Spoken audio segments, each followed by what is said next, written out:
Dowsing is a type of divination employed in attempts to locate groundwater, buried metals or ores, gemstones, oil, gravesites, and many other objects and materials without the use of scientific apparatus. Dowsing is considered a pseudoscience, and there is no scientific evidence that it is any more effective than random chance. Dowsing is also known as divining, doodlebugging or water finding, water witching or water dowsing. A Y or L-shaped twig or rod, called a dowsing rod, divining rod, a vining rod, or witching rod is sometimes used during dowsing, although some dowsers use other equipment or no equipment at all. Dowsing appears to have arisen in the context of Renaissance magic in Germany, and it remains popular among believers in Forteana or radiesthesia. The motion of dowsing rods is nowadays generally attributed to the ideomotor effect. History. Dowsing as practiced today may have originated in Germany during the 15th century, when it was used in attempts to find metals.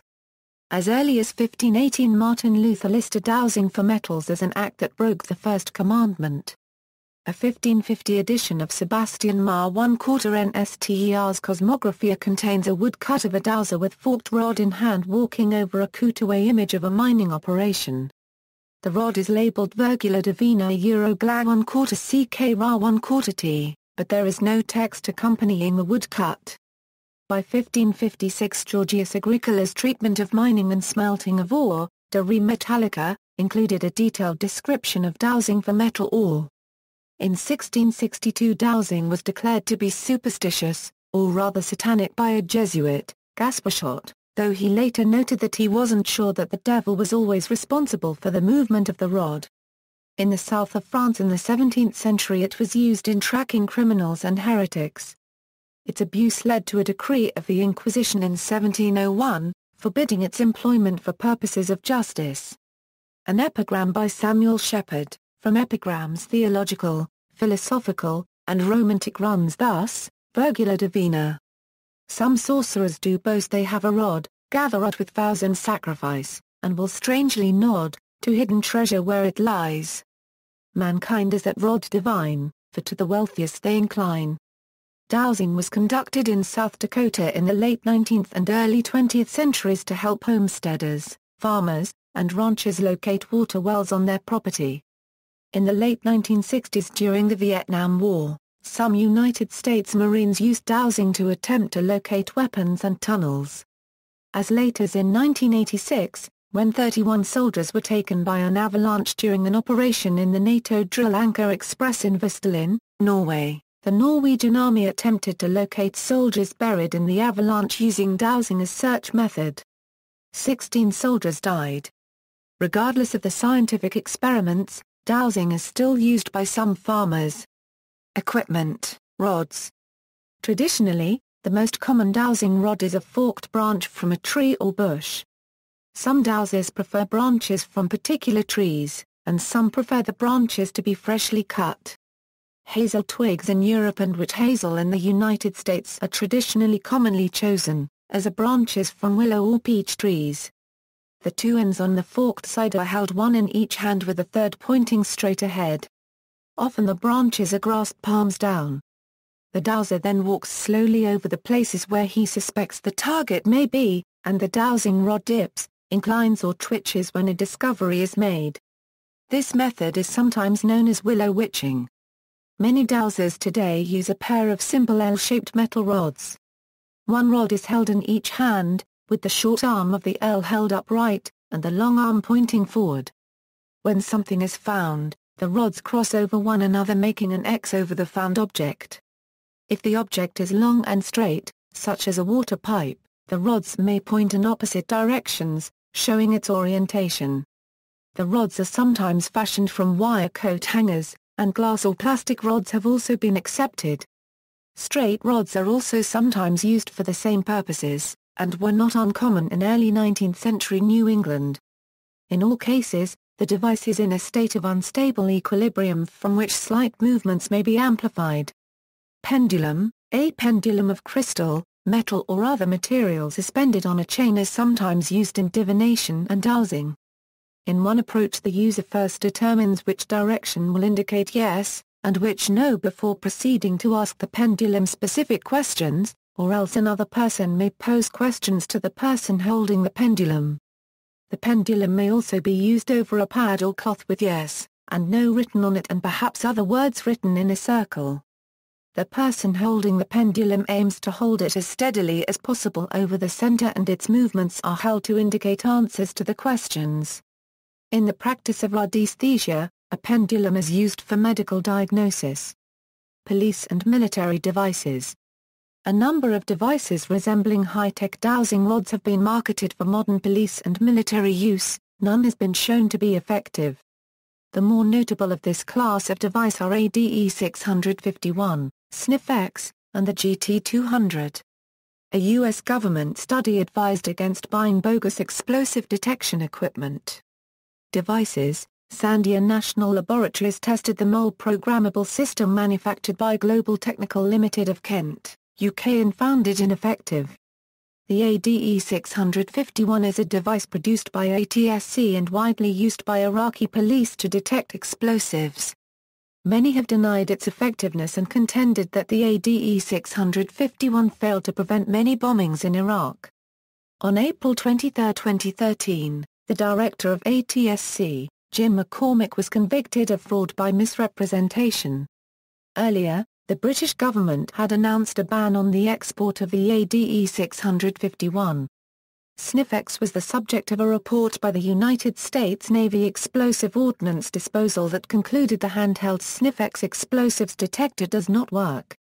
Global Technical GT200 is a dowsing-type explosive detector which contains no scientific mechanism.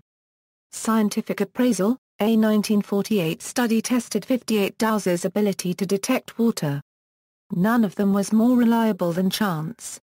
A 1979 review examined many controlled studies of dowsing for water, and found that none of them showed better than chance results.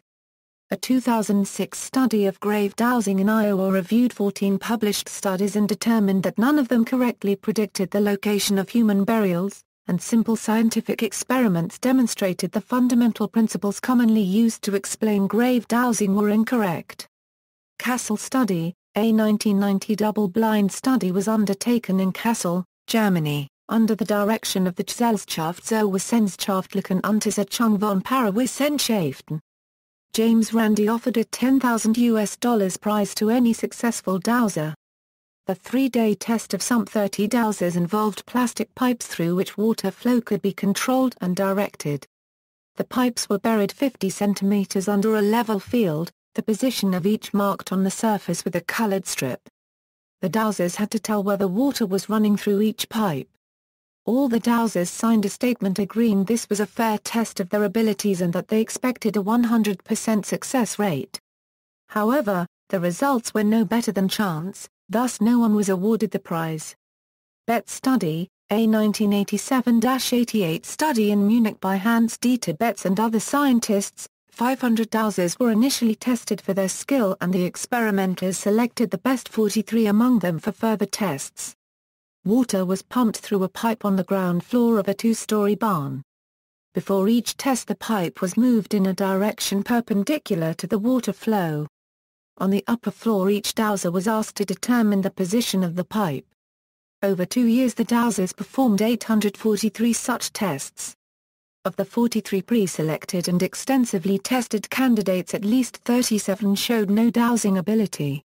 The results from the remaining 6 were said to be better than chance, resulting in the experimenters' conclusion that some dowsers in particular tasks showed an extraordinarily high rate of success, which can scarcely if at all be explained as due to chance. A real core of dowser phenomena can be regarded as empirically proven. 5 years after the Munich study was published, Jim T. Enright, a professor of physiology who emphasized correct data analysis procedure, contended that the study's results are merely consistent with statistical fluctuations and not significant. He believed the experiments provided the most convincing disproof imaginable that dowsers can do what they claim, stating that the data analysis was special, unconventional and customized. Replacing it with more ordinary analyses, he noted that the best dowser was on average 4 mm out of 10 meters closer to a midline guess, an advantage of 0.04%, and that the 5 other good dowsers were on average farther than a midline guess. He further pointed out that the 6 good dowsers did not perform any better than chance in separate tests. Suggested explanations. Early attempts at a scientific explanation of dowsing were based on the notion that the divining rod was physically affected by emanations from substances of interest. The following explanation is from William Price's 1778 Mineralogia Cornubiensis. The corpuscles that rise from the minerals, entering the rod, determine it to bow down, in order to render it parallel to the vertical lines which the effluvia describe in their rise. In effect, the mineral particles seem to be emitted from the earth. Now the virgular rod, being of a light porous wood, gives an easy passage to these particles, which are also very fine and subtle. The effluvia then driven forwards by those that follow them, and pressed at the same time by the atmosphere incumbent on them, are forced to enter the little interstices between the fibers of the wood, and by that effort they oblige it to incline, or dip down perpendicularly, to become parallel with the little columns which those vapors form in their rise. Such explanations have no modern scientific basis. A 1986 article in Nature included dowsing in a list of effects which until recently were claimed to be paranormal but which can now be explained from within orthodox science. Specifically, dowsing could be explained in terms of sensory cues, expectancy effects and probability.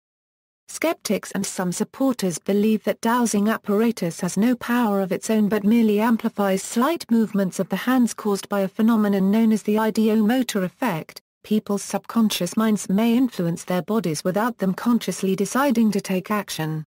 This would make the dowsing rods a conduit for the diviner's subconscious knowledge or perception, but also susceptible to confirmation bias.